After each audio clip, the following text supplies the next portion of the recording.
तेजी से बढ़ते विकास और आविष्कारों ने कई बदलाव किए हैं। जैसे जैसे विज्ञान का विस्तार हो रहा है, वैसे ही कई रहस्यों से पर्दा हटा है। लेकिन आज भी ऐसी कई चीजें मौजूद हैं जो साइंटिस्ट के भी समझ से बाहर हैं। वो भी इन रहस्यों की गुत्थी सुलझाने में लगे हैं। जैसे नासा से मिल रहे मिस्टीरियस सिग्नल, रशिया में अपने आप बड़े होने वाले क्रेटर और बहुत कुछ है जिसके आगे साइंस भी नतमस्तक है। तो दोस्तों, इस वीडियो में आपके लिए ऐसे 5 मिस्ट्रीज लाए हैं जिसके आगे साइंटिस्ट का भी दिमाग चकरा गया है। Number 5, dark matter. ये साइंटिस्ट के लिए किसी पहेली से कम नहीं है। आउटर स्पेस में कई ऐसी चीजें हैं जिसे साइंटिस्ट के लिए समझना अभी तक नामुमकिन रहा है। सदियों से वैज्ञानिक यूनिवर्स के एक ऐसे राज को तलाश रहे हैं जिसका पता लगाने में बस उनके हाथ नाकामयाबी ही मिली है, और वो राज है ग्रेविटी। जैसे अर्थ ग्रेविटी हर एक चीज को अपनी ओर खींचती है, वैसे ही सन की ग्रेविटी सोलर सिस्टम अपनी ओर अट्रैक्ट करती है। लेकिन दोस्तों, यहाँ सवाल तो ये बनता है कि आखिर सूरज को किसकी ग्रेविटी अपनी जगह पर खड़े रहने में मदद कर रही है? सूरज ही नहीं, यूनिवर्स में मौजूद तमाम गैलेक्सी को किसकी ग्रेविटी में बना रखा है? यहाँ कुछ तो ऐसा जरूर है जो इन गैलेक्सी को अपनी जगह पर मेंटेन किए है, और इस इनविजिबल ग्रेविटी को ही डार्क मैटर का नाम दिया गया है। और ये डार्क मैटर यूनिवर्स के 85% मास को कवर करता है। और दोस्तों, इसमें सबसे हैरान करने की बात तो ये है कि दशकों के शोध के बाद भी ये मैटर एक मिस्ट्री बना हुआ है, और बड़े से बड़े टेलीस्कोप की मदद से भी इसे देखना नामुमकिन है। वैज्ञानिक बस इतना जानते हैं कि डार्क मैटर मास का एक थ्योरेटिकल विजन है जिसे ना ही देखा जा सकता है और ना ही महसूस किया जा सकता है, लेकिन ये यूनिवर्स के पूरे सिस्टम को चला रहे हैं। Number 4, oceans. जहां एक और हम यूनिवर्स में नई नई तरह की खोजें कर रहे हैं, वहीं अर्थ से 14 करोड़ किलोमीटर दूर मार्स पर रोवर भेजे जा चुके हैं। लेकिन हम अभी तक अर्थ के सबसे बड़े भाग को ठीक तरह से नहीं जान पाए हैं।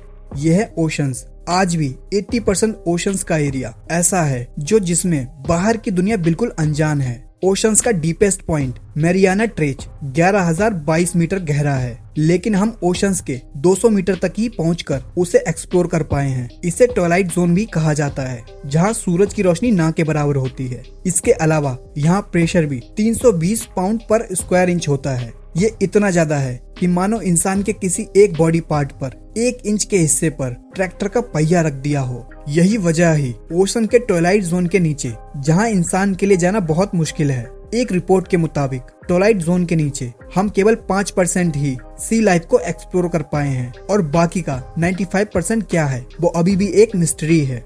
Number 3, slime mould. अगर एक बार को मान लिया जाए कि हमारे पास दिमाग है ही नहीं, तो क्या हम कुछ भी करने में सक्षम होंगे? चलिए, अब यही बात अगर जानवरों पर अप्लाई की जाए तो आप क्या कहेंगे कि ये तो हो ही नहीं सकता, दिमाग तो हर जीव में होता है। यही बात हमारे साइंटिस्ट भी खोज रहे हैं। स्लाइम मोल्ड में ये एक किस्म का ऑर्गेनिज्म है। ये बेहद हाई कॉम्प्लेक्स है क्योंकि इसके पास ब्रेन नहीं होता, फिर भी ये बड़ा चालाक माना जाता है। ये कॉम्प्लेक्स मैसेज को बड़ी आसानी से सॉल्व करता है, और तो इसके पास डिसीजन मेकिंग की भी पावर होती है। अब सवाल ये है कि सिंगल ब्रेन सेल ना होने के बाद भी ये इतना एक्टिव कैसे है, कैसे ये सब कुछ कर पा रहा है? इसके पीछे अभी तक रिसर्च की जा रही है। Number 2, Amelia Earhart. Atlantic ocean को पार करने वाली अमेलिया मैरी एयरहार्ट को महिला पायलट भी कहा जाता है, क्योंकि वो ऐसा करने वाली दुनिया की पहली महिला थी। उन्होंने आसमान में और भी कई इतिहास रचे थे। उन्होंने हवाई जहाज से 18,415 फीट की ऊंचाई तक पहुंचकर इतिहास रचा।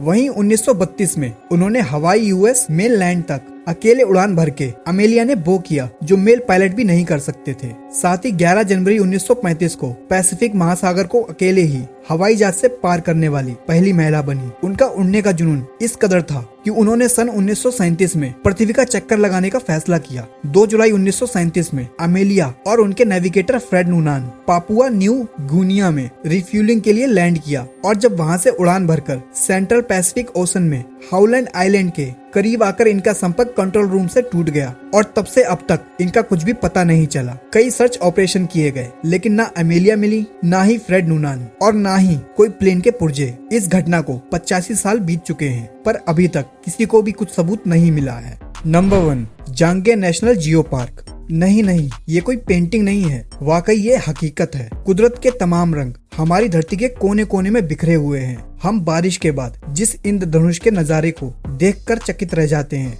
वैसे ही इंद्रधनुषी रंग इन पहाड़ों पर मौजूद रहते हैं। यह है चाइना का जांगिया नेशनल जियो पार्क, जो करीब 332 स्क्वायर किलोमीटर में फैला है। इनके कलर और फॉर्मेशन को देख के एक पल को ऐसा लगता है जैसे मानो सच नहीं कोई पेंटिंग हो, लेकिन ऐसा नहीं है। ये रंगीन पहाड़ वाकई इस पृथ्वी पर मौजूद हैं। दोस्तों, अब सवाल तो बनता है कि आखिर ये कैसे हुआ। कई साइंटिस्ट मानते हैं कि सैंडस्टोन और मिनरल्स की वजह से ऐसा हुआ है, जो केमिकल रिएक्शन कर रहा है। अब आपका सवाल होगा कि आखिर यहीं पर क्यों हुआ ये? रंग तो कहीं पर भी आ सकते थे पहाड़ों के। तो कुछ का मानना है कि ये इनकी लेयर्स सालों से एक के ऊपर एक परतों की तरह जमती रही। टेक्टोनिक प्लेट के शिफ्ट होने से ऐसे फॉर्मेशंस बनते रहे कि ये पहाड़ रंगों से धुले हुए नजर आते हैं। पेरू के विनिकुंका माउंटेन में भी इस तरह के इंद्रधनुषी रंग दिखाई देते हैं, जिनके बनने की वजह भी मिनरल्स और रेत की परतें हैं। काफी स्टडी के बाद भी इसका सटीक जवाब मुश्किल है। तो दोस्तों, वीडियो अगर आपको अच्छी लगी हो तो लाइक करें।